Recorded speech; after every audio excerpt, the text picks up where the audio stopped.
دي الحلقة الثامنة من سلسلة غامبل وبس، والحلقة الثامنة بعنوان المشجع. وبنشوف جامبل وداروين وهم عاملين بيدوروا على صور زمان، وبيلاقوا دفتر ذكريات لريتشارد وبيفتحوه وبيقرأوه، وبيبقى مكتوب فيه انا دفعت كل فلوسي للعب البلاء وفي الاخر امي. وريتشارد بيخش عليهم وبيقول لهم امي مرضيتش، وداروين بيقول له هو انت اتضميت للفريق قبل كده؟ وريتشارد بيفتكر زمان لما كان عاوز يبقى رئيس بلاء، بس امه بتقول له مفيش حد بيحقق اللي نفسه فيه يا ابني، وبتاخده وبتمشي. وجامبل وداروين بيصعبوا عليه وبيقرروا انهم يساعدوه، وبيروحوا البيت وانايس بتقول قول يابا انك تقدر تبقى رئيس بلاء وتبعد عن الكسل. وريتشارد بيقول لها ايوه ان شاء الله. ونيكول بتقول توكلنا على الله. وبيبداوا كلهم يدربوه، بس في كل مره بيفشل فشل ذريع، وفي الاخر بيفقد الثقه بنفسه. وداروين بيقول المشكله ان هو الوحيد اللي يقدر يدي الثقه لنفسه، واحنا ما نقدرش نعمل حاجه. وانايس بتقول لهم طب ايه رايكم نستخدم علم النفس والخداع؟ وكلهم بيقولوا هم.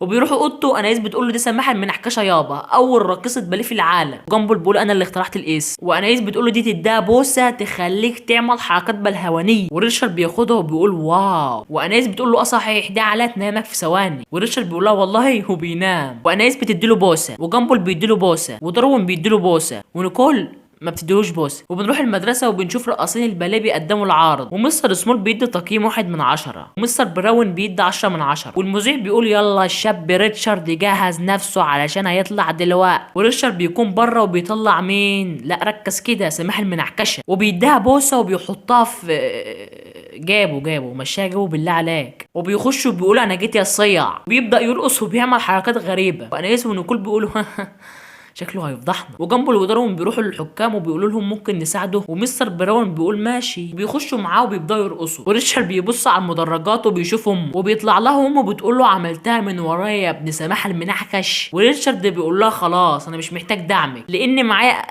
سماح المنحكشه. وامه بتقول له ده كره تنس يهبل وعليها عيون مزيفه. وريتشارد بيتصدم وبيرمي الكوره وبيحس باليأس. وجامبل وداروين بيبداوا يغنوا وبيحس بالثقه وبينزل وبيبداوا يرقصوا وبيعملوا شغل عالي، عظمه لدرجه ان الحكامان ادالهم 10/10. المشجعات بيروحوا لريتشارد وبيقولوا انت مز قوي. وجامبل وداروين بيكونوا مفعوصين تحت رجليه، وداروين بيقولوا النصر.